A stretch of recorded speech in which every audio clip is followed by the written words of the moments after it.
Metre bridge के बारे में हमने डिस्कशन किया था। अब हम बात करेंगे लिमिटेशंस ऑफ मीटर ब्रिज की। कुछ लिमिटेशंस होती हैं, फिर एक दो क्वेश्चन करेंगे वापस वही क्वेश्चंस, उसके बाद में हम पोटेंशियोमीटर स्टार्ट कर देंगे, है ना। तो सबसे पहले अगर बात की जाए लिमिटेशंस क्या होती हैं, लिमिटेशंस ऑफ मीटर ब्रिज। तो जनरली इसमें लिमिटेशंस क्या होती है, लिमिटेशंस तो वैसे नहीं होती, हमें कुछ इसके अंदर प्रिकॉशंस हमें यूज करने पड़ते हैं। क्या क्या प्रिकॉशंस यूज करने पड़ते हैं कि जो वायर होता है आपका पोटेंशियोमीटर का, हम वो वायर तो हम लेते ही लेते हैं, लेकिन फिर हमने देखा था कि ये जो वायर होता है उसको हम कनेक्ट कैसे करते हैं। तो कनेक्ट हम करने के लिए यहाँ पे एक ऐसे स्ट्रिप्स ही हम लगाते हैं मेटल की, है ना, ऐसे लगाते हैं। तो बीच में ये भी होती है और फिर यहाँ भी हम स्ट्रिप्स ही ऐसे लगाते हैं। तो दो एल होते हैं और एक यहाँ पर आई होता है। तो यहाँ से लेके यहाँ तक तो कुछ ना कुछ रेजिस्टेंस होता है इस वायर का, लेकिन ये जो स्ट्रिप्स होती हैं इनका भी कुछ ना कुछ रेजिस्टेंस होता है, जिसे हम क्या करते हैं, नेग्लेक्ट करते हैं। जैसे मैंने आप लोगों को बताया था कि अगर हम इस तरह का सर्किट बनाते हैं, ठीक है, और इसको हम बोल देते हैं 10 वोल्ट पोटेंशियल डिफरेंस, और सपोज ये 5 ओम का है, तो हम बोलते हैं कि 2 एम्पियर करंट यहाँ पे आएगा। बट ये जो वायरिंग होती है इसका भी कुछ न कुछ क्या होता है, रेजिस्टेंस जरूर होता है। क्योंकि रेजिस्टेंस किसका होता है, किसी भी कंडक्टर का कुछ न कुछ रेजिस्टेंस जरूर होता है, लेकिन इसको हम क्या करते हैं, नेग्लेक्ट कर देते हैं, ठीक है। तो वही बात हम क्या करते हैं, इसका हम नेग्लेक्ट कर देते हैं जो भी रेजिस्टेंस होता है। उस वजह से हम यहाँ पे तो लगाते हैं आपका एक रेजिस्टेंस बॉक्स, और यहाँ पर हम लगाते हैं अननोन रेजिस्टर जिसकी वैल्यू हमें कैलकुलेट करनी है। तो बात ये होती है कि ये जो आर की वैल्यू हम निकालते हैं, इस आर में क्या होती है, कुछ न कुछ एरर होती है। तो उसके लिए ये उसकी क्या होगी, लिमिटेशन होगी। मतलब लिमिटेशन होगी error in the value of, एक बार इसको मैं हटा देता हूँ, चलो रेंड ड्रॉप तो स्क्रीनशॉट लेना है आपको तो कोई दिक्कत आएगी नहीं। Error in the value of small r means unknown register due to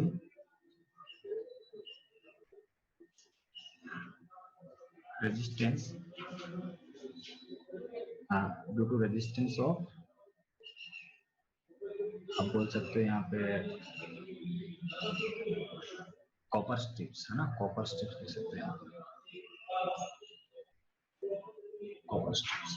दूसरी वाली बात ये होती है कि जो वायर होता है, हमने बात की थी कि यहाँ हम एक गैल्वेनोमीटर लगाते हैं और गैल्वेनोमीटर से कनेक्ट करते हैं जॉकी से। जॉकी क्या होता है, एक नाइफ लाइक एक स्ट्रक्चर होती है, तो उससे हम यहाँ पे टच करते हैं। तो आगे वाला जो जो जॉकी होती है ना, वो कुछ इस तरह की होती है। जॉकी का स्ट्रक्चर कुछ ऐसा होता है आगे से, ठीक है, कुछ ऐसा स्ट्रक्चर होता है। ये बिल्कुल शार्प होता है यहाँ वाला पॉइंट, ठीक है, जैसे चाकू की तरह धारीदार होता है, मतलब ये थोड़ा सा इस तरह का होता है, इस तरह की स्ट्रक्चर होती है, ठीक है। तो ये वाला जो हिस्सा है वो हम यहाँ पे क्या होता है, बिल्कुल ऐसे होता है, ऐसे बिल्कुल ऐसे इस तरह की स्ट्रक्चर होती है। तो ये जैसे ही हम इसके ऊपर प्रेस करते हैं, तो अगर मान लो पतला सा तो वायर है, इस पर हम अगर प्रेस करेंगे, अगर आप एक्सपेरिमेंट कर रहे हो, तो कुछ बच्चे क्या करते हैं, इस पर घिस देते हैं, इसको स्लाइड करते हैं। स्लाइड करने से क्या होगा, स्लाइड करने से किसी भी पर्टिकुलर आपका सेक्शन का एरिया क्या हो जाएगा, कम हो जाएगा। लेकिन एरिया कम नहीं होना चाहिए, हमने बात की थी इसका एरिया क्या होना चाहिए, यूनिफॉर्म होना चाहिए। अगर आपने कहीं पे इसको घिस दिया, एरिया क्या हो जाएगा, उसका कम हो जाएगा। तो वो भी एक लिमिटेशन होती है कि एरिया कम हो जाता है इसका जगह जगह पे, बार बार हम यूज करते हैं तो पता नहीं कभी कहाँ से घिसते हैं, कब कहाँ से घिसते हैं। तो ये आपको बोला जाता है जब भी आप एक्सपेरिमेंट करते हो, उसके प्रिकॉशंस में ये चीज लिखी जाती है कि जो आपका जॉकी होती है, और जॉकी को इस पर टाइटली प्रेस नहीं करना है और इस पर स्लाइड नहीं करना है, ठीक है। उसकी वजह से एरिया क्या हो जाता है आपका, नॉन यूनिफॉर्म बन जाता है, ठीक है। तो दूसरा जो पॉइंट है आपका वहां पर यह है कि non uniform area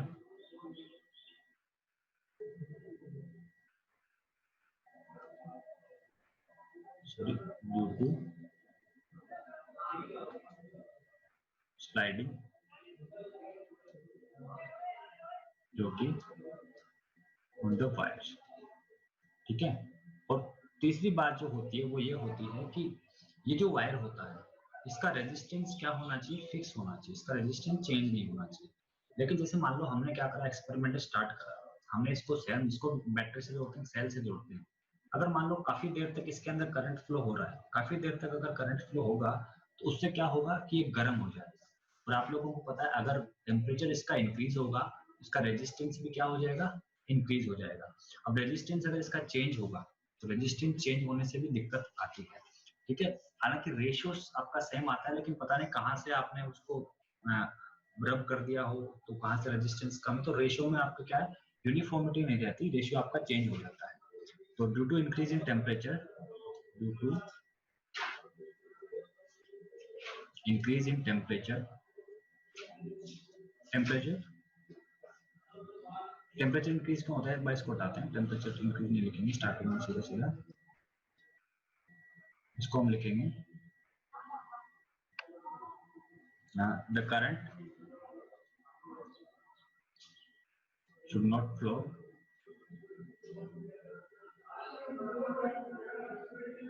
in the wire for a long time। अगर लॉन्ग टाइम के लिए इसके अंदर वो करंट फ्लो होगा तो क्या होगा, otherwise its temperature, sorry, otherwise its resistance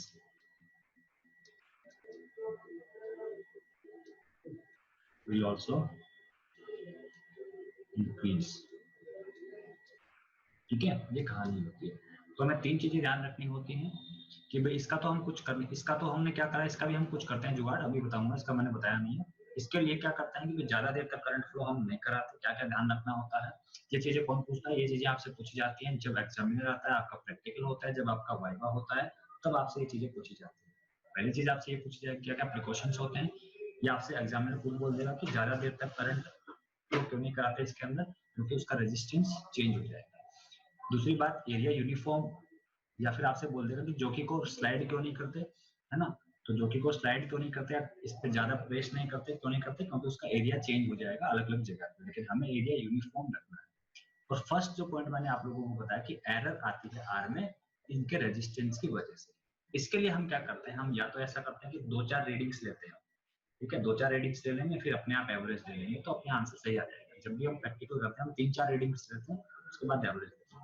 या फिर इसका जो सबसे अच्छा तरीका होता है वो ये होता है कि हमने एक एक्सपेरिमेंट कर लिया, उसके बाद आरबी और स्मॉल आर की को इंटरचेंज करते हैं। इसको एलिमिनेट करने के लिए आरबी और आपकी अननोन रजिस्टर को क्या करते हैं, इंटरचेंज करके फिर वैल्यूज हम फाइंड आउट करते हैं। उससे भी आपकी एरर थोड़ी सी मिनिमाइज हो जाती है। कंप्लीटली हम एरर को नहीं हटा सकते, लेकिन एरर को मिनिमाइज कर सकते हैं, ठीक है। तो हम यहाँ पे लिख सकते हैं कि इस वाले पोर्शन के लिए यहाँ पर this error can be reduced by interchanging RB and small r। RB और small r को इंटरचेंज करेंगे और हम अलग अलग क्या ले लेंगे, वहां पे रीडिंग्स लेंगे और उनका फिर एवरेज ले लेंगे, है ना। अपने पास अगर 2 रीडिंग्स आती हैं तो उसके बाद हम उनका क्या ले लेंगे, एवरेज ले लेंगे। ठीक है, आई होप आप लोगों को यहाँ तक समझ में आ गया होगा। ठीक है, यहाँ तक स्क्रीनशॉट ले लो आप इन तीनों पॉइंट्स का।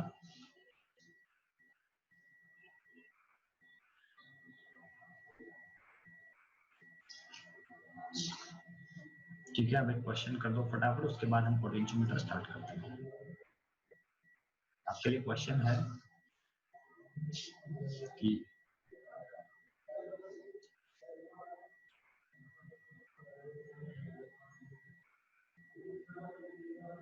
this is RB resistance box,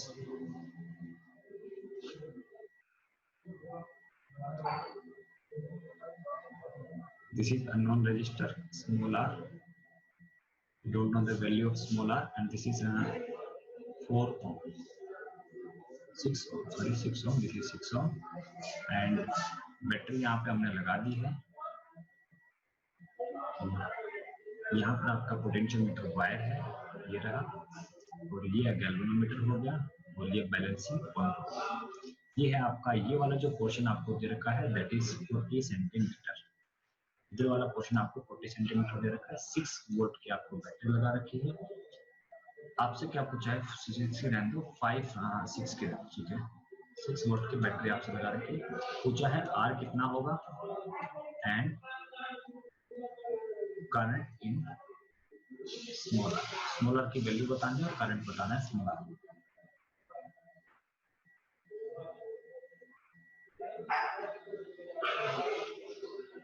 और आपका जो जे है वो क्या है, बैलेंसिंग पॉइंट।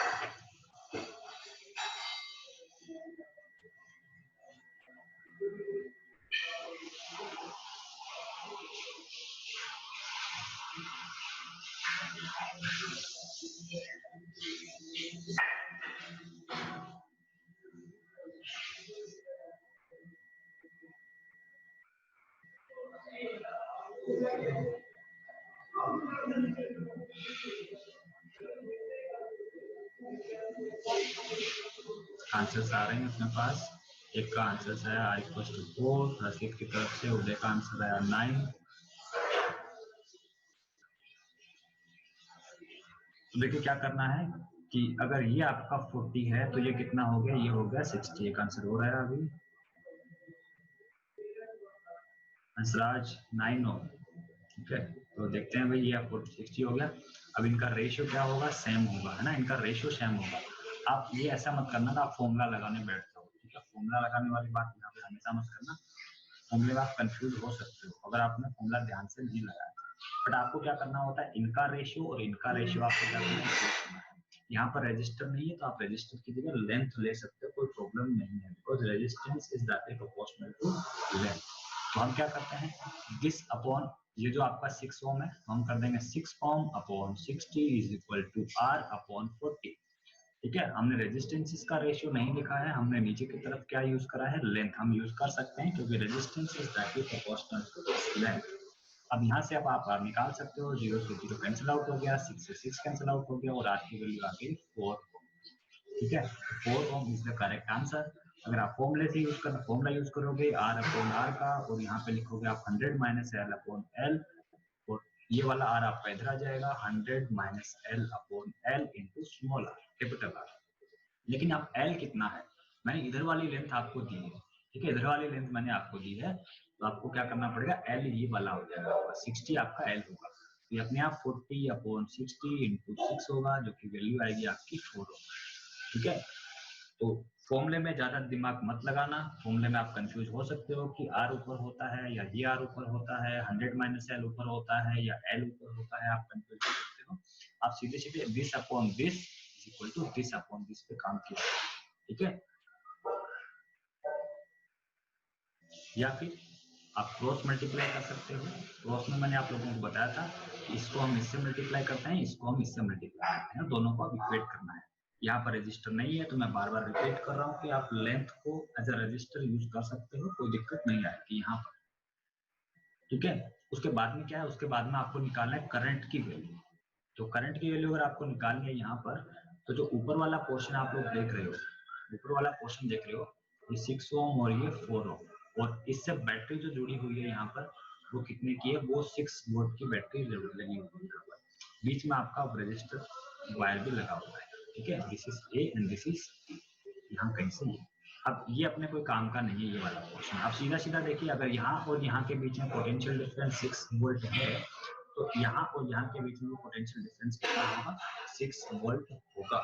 और करंट कहाँ फ्लो होगा, तो आपको ये बात तो कंफर्म होगी कि ये वाला जो सेक्शन है इसमें करंट फ्लो नहीं होता है ना, तो करंट सीधे सीधे यहाँ से यहाँ फ्लो हो रहा है, डायरेक्ट यहाँ से यहाँ। इसका रेजिस्टेंस कितना है, इसका रेजिस्टेंस है 10 रेजिस्टेंस है, तो इसके क्रॉस पोटेंशियल डिफरेंस कितना है 6 अपॉन 10 करोगे 0.6 एम्पियर करंट आपका आ जाएगा। तो आंसर क्या आएगा, आंसर आपका आ जाएगा कि R is equal to 4 ohm और I in small r is equal to 0.6 ampere.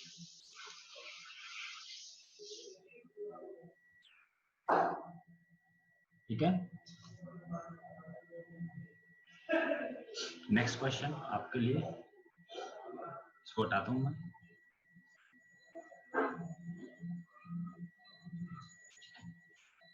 Next question ये है,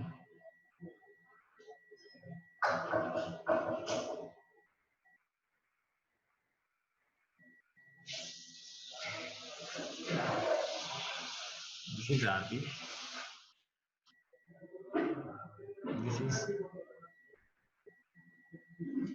potentiometer meter bridge wire and this is battery.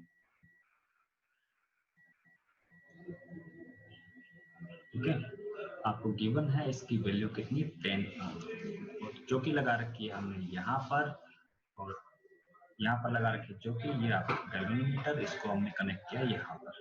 ठीक है, अब ये वैल्यू आपको दे दी कितनी 40 सेंटीमीटर।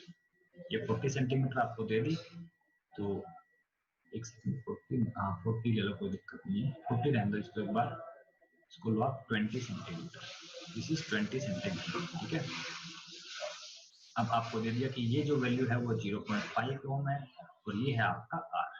आपसे पूछा है आर की वैल्यू क्या होगी। ठीक है, और ये जो पॉइंट आपको दे रखा है, ये जो पॉइंट वो क्या है, वो है balancing point. This is balancing point, तो what will be the value of small R. ये सेम क्वेश्चन है जो क्वेश्चन हमने व्हीटस्टोन में किए थे। फर्क इतना सा है कि यहाँ पर ये वाले रजिस्टर आपको गिवन नहीं है, इनका जो रेशियो, इनकी जो लेंथ का रेशियो है वही इनकी रेजिस्टेंस का रेशियो का काम करेगा। आंसर्स आना स्टार्ट हो गए हैं।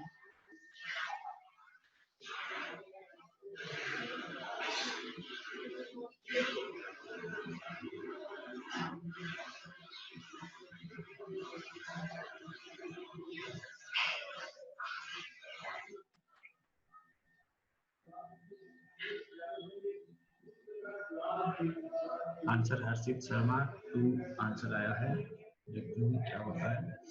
तो क्या करना है आप लोगों को, अब दोबारा ध्यान से देखो, जिसके समझ में नहीं आया, आपको क्या करना है कि यहाँ से लेके यहाँ तक जो रेजिस्टेंसेस हैं वो देख लो कितने हैं, R + 0.5 अपॉन क्या करना है, यहाँ वाली लेंथ अपॉन में करना है, कितना 20 इक्वल टू यहाँ पे रेजिस्टेंस कितना है 10। अगर यहाँ मान लो 2 होते तो ऐड कर लेते, यहाँ अगर पैरेलल कॉम्बिनेशन गिवन होता तो आप पैरेलल कॉम्बिनेशन से इक्विवेलेंट रेजिस्टेंस निकाल लेते। ठीक है, अपॉन में क्या करना है, यहाँ वाली लेंथ, यहाँ वाली लेंथ कितनी होगी, ये तो दे नहीं रखी, लेकिन हमें पता होता है कि AB कितना होता है 100 सेंटीमीटर, तो ये लेंथ अपने आप कितनी हो जाएगी 80 सेंटीमीटर। ये आपको कोई नहीं देगा, अपने आप फाइंड आउट करनी पड़ेगी, अपॉन आप 80 कर दोगे, 20 से 80 कट आउट हो गया, यहाँ पे कितना बचा 4 से अगर हम 10 को कट करेंगे कितना है 2.5। अब R + 0.5 2.5 है, तो R साफ साफ दिख रहा है कितना हो जाएगा 2। R की वैल्यू आ गई 2, इज द फाइनल आंसर।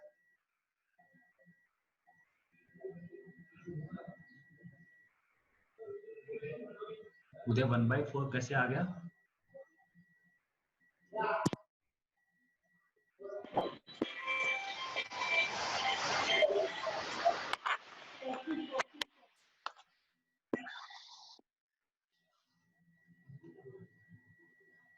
ठीक है, समझ में आ रही है बात? किसी का आंसर क्यों नहीं आ रहा भाई, बाकी लोगों का?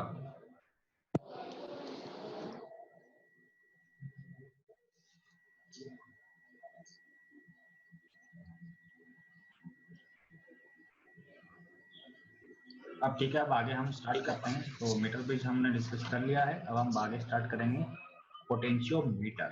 ठीक है, जो आपका लास्ट पार्ट है इस चैप्टर का, पोटेंशियोमीटर।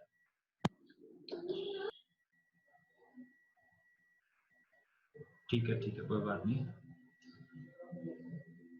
तो इसको मैं हटा रहा हूँ यहाँ से, आंसर आ गया इसका। अब हम बात करेंगे नेक्स्ट, जो आपका लास्ट टॉपिक है इस चैप्टर का, दैट इज पोटेंशियोमीटर।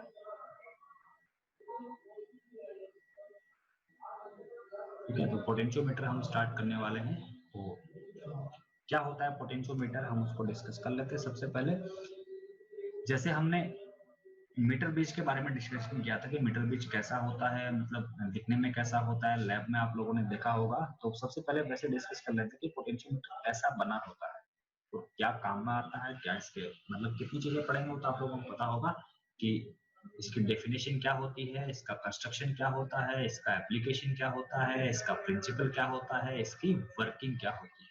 ठीक है, हम इतनी सारी चीजें हमें देखनी पड़ती है। मतलब सबसे पहले हम क्या करते हैं, डेफिनेशन की बात करते हैं, फिर इसके यूजेस या फिर आपके एप्लीकेशंस की बात होती है यहाँ पे, उसके बाद इसका कंस्ट्रक्शन की बात करते हैं, उसके बाद इसके वर्किंग की बात करते हैं, उसके बाद थोड़ा बहुत अगर इसमें के अंदर जो मैथमेटिक्स होती है हम उसकी बात करते हैं।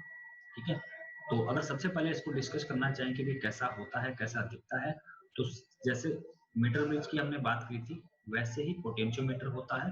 एक आपका वुडन प्लेटफॉर्म होता है और वुडन प्लेटफॉर्म के ऊपर यहाँ पर सपोज यहाँ पर एक स्क्रू होता है और यहाँ पर भी क्या होता है, एक स्क्रू होता है। तो दो यहाँ पर क्या होते हैं, स्क्रू होते हैं, और इन दोनों स्क्रू पे हम क्या करते हैं, एक वायर फिट करते हैं। वायर होता है, वायर को हम इस तरीके से फिट करते हैं। यहाँ पे एक्चुअल में क्या होता है, लंबा वायर होता है। मीटर बीच में 100 सेंटीमीटर का वायर होता था, लेकिन यहाँ पर 10 मीटर का, 20 मीटर का, 5 मीटर का, ऐसे वायर्स होते हैं। इन जनरल अगर आपको कुछ भी गिवन नहीं है तो स्टैंडर्ड जो वायर होते हैं वो 10 मीटर के होते हैं, ठीक है। और कैसे लगा, 10 मीटर का वायर ऐसे थोड़ी है कि उसके लिए 10 मीटर का हमने बोर्ड बनाना पड़ेगा, ऐसे नहीं करते। उसके लिए हम क्या करते हैं, उसके लिए हम ऐसे 10 मीटर के वायर को ऐसे क्या कर देते हैं, घुमा देते हैं, ऐसे घुमा देते हैं 10 मीटर के वायर को, ठीक है। 10 मीटर के वायर को हम ऐसे घुमा देते हैं। ये 1-1 मीटर का होगा, 6 मीटर हो गया, 7 मीटर, 8 मीटर, 9 मीटर और 10 मीटर, ठीक है। इस तरीके से 10 मीटर को हम ऐसे अरेंज कर लेते हैं। ये होता है वो आपका 100 सेंटीमीटर का ही होता है, मतलब 1 मीटर का होता है यहाँ से यहाँ तक की लेंथ। उसके बाद क्या होता है, उसके बाद यहाँ पर साथ में फिट करते हैं हम एक स्केल, ताकि हम मेजरमेंट कर सकते हैं कि वायर कितना, आपका वायर का लेंथ क्या है। यहाँ पर आपकी स्केल होती है इस तरीके से,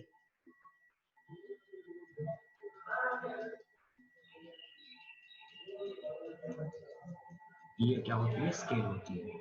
अब उसके बाद क्या होता है, उसके बाद हम यहाँ पर यूज करते हैं, यहाँ पर ये जो कनेक्शन है, इन कनेक्शन से हम दो वायर निकाल लेते हैं। इन कनेक्शन से हम क्या कर लेते हैं, दो वायर निकाल लेते हैं, जिनको हम किससे जोड़ते हैं, बैटरी से जोड़ देते हैं, ठीक है। जिनको हम किससे जोड़ देंगे, बैटरी से जोड़ देंगे, जिससे इसके अंदर करंट फ्लो होगा, ठीक है। लेकिन एक बात ध्यान रखना, बहुत सारी चीजें हम यूज करते हैं। एक तो हम की लगाते हैं जब भी सर्किट बनाते हैं, और दूसरी बात हम सपोज यहाँ पे क्या लगा दिया, एक सेल हमने लगा दिया, और सेल लगाने के बाद हम यहाँ पर एक रियोस्टेट भी यूज करते हैं। रियोस्टेट भी यूज करते हैं, मतलब एक वेरिएबल रेजिस्टेंस यूज करते सकते हैं, ताकि इसमें जो करंट फ्लो हो रहा है इस वायर के अंदर, उसको हम कंट्रोल कर सकें, ठीक है। हम बात किसकी कर रहे हैं, हम बात कर रहे हैं पोटेंशियोमीटर की, ठीक है, पोटेंशियोमीटर की बात कर रहे हैं। अब ये तो आपका बन गया एक डिवाइस, ठीक है। पोटेंशियोमीटर आपका क्या बन गया, एक डिवाइस बन गया पूरा का पूरा। अब आपको क्या क्या चीजें गिवन होती हैं, मतलब जब इसके न्यूमेरिकल्स आते हैं ना, उससे क्या स्टूडेंट्स थोड़े से डरते हैं, लेकिन न्यूमेरिकल से डरने की बात बिल्कुल नहीं है। ये जो आपका पोटेंशियोमीटर है, इसमें कुछ चीजें होती हैं। इसका ये जो वायर होता है, सपोज ये जो वायर होता है, इसके बारे में आपको इन्फॉर्मेशन गिवन होती है। इन्फॉर्मेशन कैसे गिवन होती है कि 10 मीटर का वायर है, स्लैश आपको गिवन होगा कि 20 ओम इसका रेजिस्टेंस, इसका रेजिस्टेंस आपको गिवन होता है 20 ओम रेजिस्टेंस, और इसकी लेंथ गिवन होती है। या फिर इसके बारे में आपको जानकारी ये होती है कि 10 मीटर का वायर है, जो रेजिस्टेंस इसका है, इसका जो रेजिस्टेंस है वो है 2 ओम पर मीटर। तो आप लोग समझ सकते हो, जो रेजिस्टेंस आपको नहीं गिवन है, आपको क्या गिवन होता है, रेजिस्टेंस पर यूनिट लेंथ आपको गिवन होता है। तो इससे आप अपने आप आइडिया लगा सकते हो कि 2 ओम पर मीटर है और 10 मीटर का वायर है, तो टोटल रेजिस्टेंस कितना हो गया, 20 ओम रेजिस्टेंस हो गया। हो सकता है लेंथ कुछ और हो और आपको ये गिवन हो कि पर मीटर कितना इसका रेजिस्टेंस है, ठीक है। उसके बाद तो ये जो आपका सर्किट बना हुआ है, यहाँ पर भी आप देख सकते हो कि ये जो पॉइंट है, ये पॉइंट और ये पॉइंट, इसके बीच में क्या लगा हुआ है, इसके बीच में एक वायर लगा हुआ है। वायर लगा हुआ मतलब उसका कुछ रेजिस्टेंस होगा, एक रेजिस्टेंस तो हो गया ही। दूसरी बात क्या, एक रेजिस्टेंस ये भी होता है, एक रेजिस्टेंस आपका ये भी होता है, तो इसका भी कुछ ना कुछ क्या होगा, रेजिस्टेंस होगा। उसके बाद आपसे क्या बोला जाएगा, ये जो सेल है, ये जो सेल है, इस सेल का यहाँ पर क्या है, ये सेल है, लेकिन सेल में साथ साथ में क्या होता है, आप लोगों को पता होगा, आपको पता होगा इंटरनल रेजिस्टेंस भी होता है। सेल का इंटरनल रेजिस्टेंस भी होता है, उसकी वजह से इसका कुछ स्मॉल आर भी आप यहाँ पे आएगा, इंटरनल रेजिस्टेंस भी आएगा। तो यहाँ पर आप लोग देख रहे हो कि यहाँ पे कितने, ये जो सर्किट बना हुआ है, यहाँ से यहाँ तक आप देख सकते हो, ये जो सर्किट बना हुआ है, इसको आप इतने से सर्किट को देखिए। ये जो सर्किट है, इस सर्किट में एक कितने रजिस्टर आ गए, एक रजिस्टर यहाँ पर आ गया, एक रजिस्टर आपका इसके अंदर इंटरनल वाला आ गया, और एक रजिस्टर यहाँ पर ये आ गया। तो इस डायग्राम, इसको हम अलग तरीके से डायग्राम में फिट करते हैं। तो ये तो आपका जो होता है सर्किट, वो होता है प्राइमरी सर्किट, या फिर इसको, ये प्राइमरी सर्किट होता है, मतलब पोटेंशियोमीटर वाला सर्किट होता है ये, ठीक है। जो मेन सर्किट होता है वो यही होता है।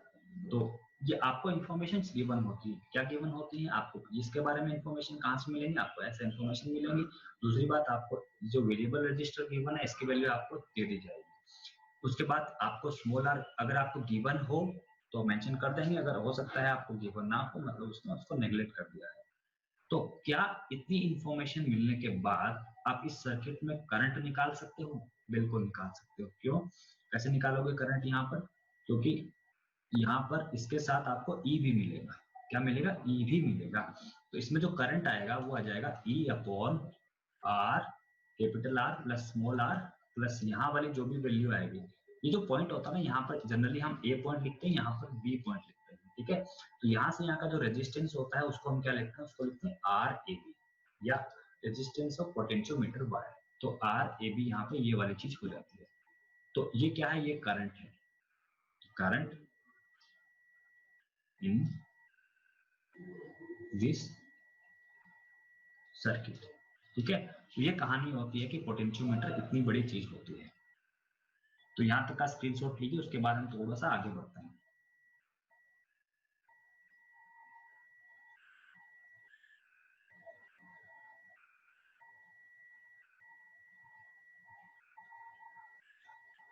होप आप लोगों ने स्क्रीनशॉट लिया होगा। दोबारा एक बड़ी बातें मैं बहुत बार बताऊंगा, ऐसा नहीं है, बहुत बार क्वेश्चन हम करेंगे, बहुत बार बताऊंगा।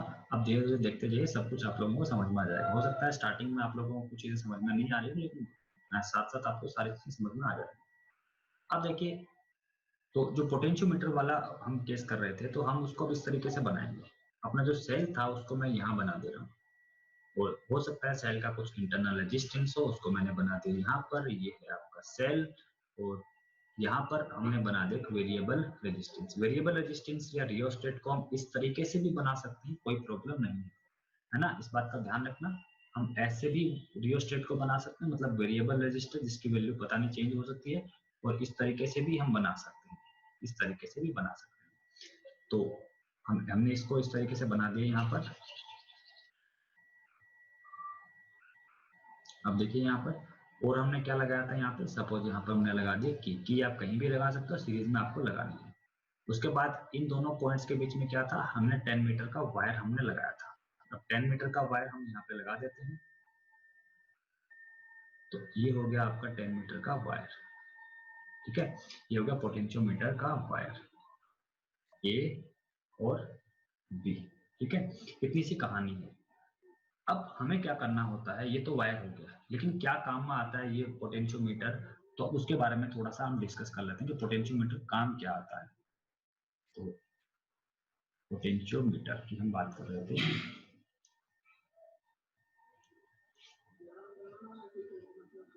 देखो, पोटेंशियोमीटर जो होता है इसके बारे में मैं लिखूंगा यहाँ पे, it is used to find out the value of potential. थोड़ा ध्यान से देखना, potential difference between 2 points in a circuit. ठीक है, मतलब किसी भी सर्किट के अंदर दो जो पॉइंट्स होते हैं उनके बीच में अगर आपको पोटेंशियल डिफरेंस निकालना है तो हम क्या यूज करते हैं? पोटेंशियोमीटर यूज करते हैं। सपोज अगर आपके पास ये यहाँ पे दे रखा है, ये कोई सर्किट है जिसके अंदर हमने बैटरी लगा रखी है। ठीक है, अब ये आपका हो गया 3 ओम का, ये हो गया 2 ओम का, ये हो गया यहाँ पर 10 वोल्ट की बैटरी। करंट आप लोग बताओगे कि कितना करंट है? 5 एम्पियर करंट हो जाएगा। यहाँ से यहाँ तक 5 नहीं हो जाएगा, 2 एम्पियर करंट हो जाएगा। करंट कितना होगा? 2 एम्पियर करंट यहाँ पे हो जाएगा। तो यहाँ का जो पोटेंशियल डिफरेंस होगा वो आप बता सकते हो कितना होगा? 6 वोल्ट होगा। यहाँ से यहाँ तक का पोटेंशियल कितना होगा? 4 वोल्ट होगा। मुझे अगर यहाँ से लेके यहाँ तक पोटेंशियल डिफरेंस निकालना है तो हम क्या यूज करेंगे? हम यूज करेंगे पोटेंशियोमीटर। अब दिमाग में बात ये आती है कि पोटेंशियोमीटर क्यों यूज करेंगे? हमारे पास एक चीज और है जो पोटेंशियल डिफरेंस निकाल के देती है, और वो क्या होता है? वो होता है वोल्ट मीटर।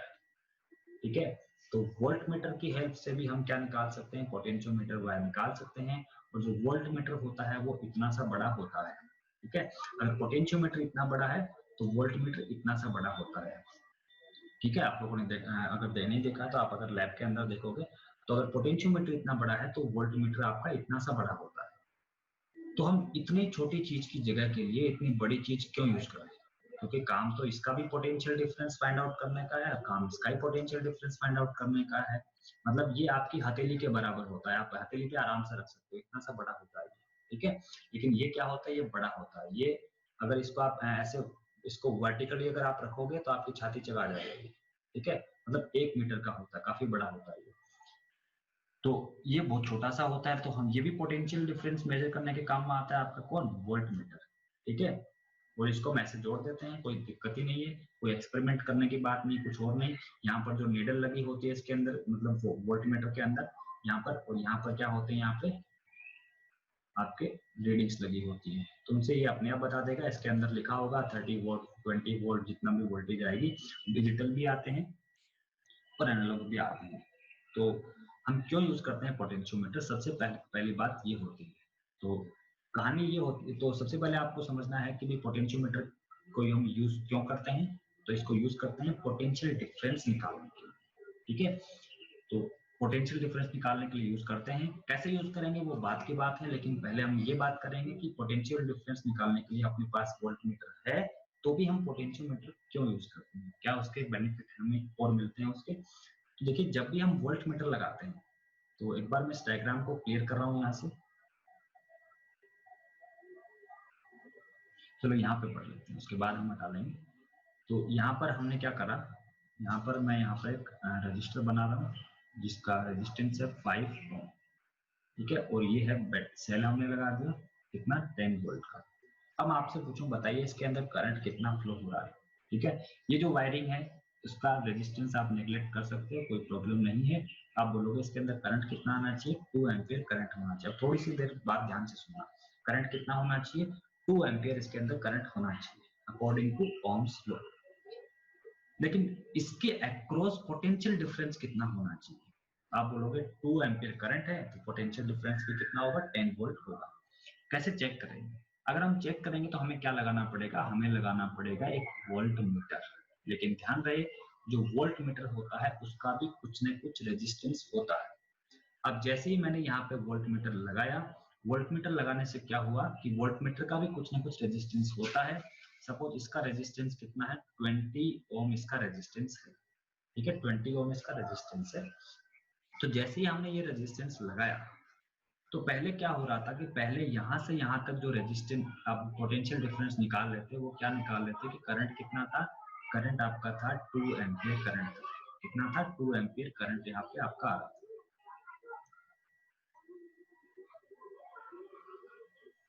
कितना करंट आ रहा था, 2 एम्पियर करंट, और आपने बोला कि 2 इंटू 5 कितना हो गया, 10 वोल्ट पोटेंशियल डिफरेंस होना चाहिए।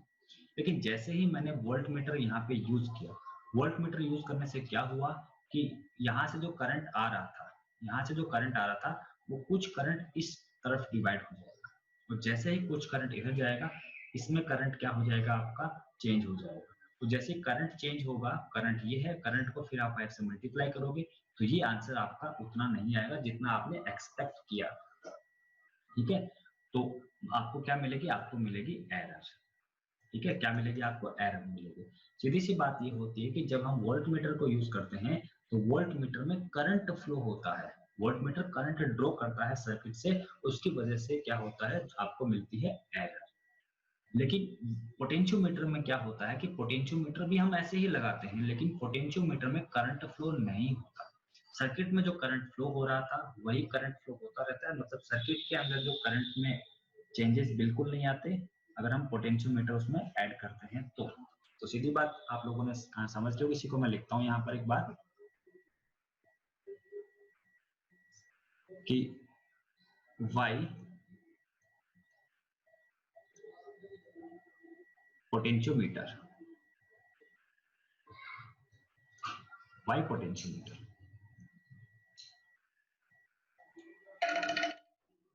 we have voltmeter as a potential difference measuring device, ठीक है। मतलब पोटेंशियो वोल्टमीटर होते हुए भी पोटेंशियोमीटर हम क्यों यूज करते हैं, तो यहाँ पे ध्यान से देखना, voltmeter draws current from the circuit while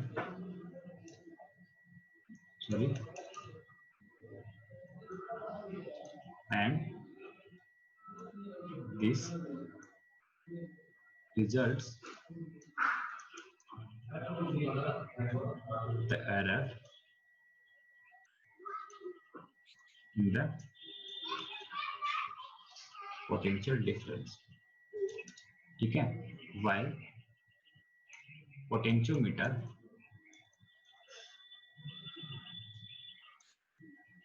does not draw current from the circuit, ठीक है। ये कहानी होती है।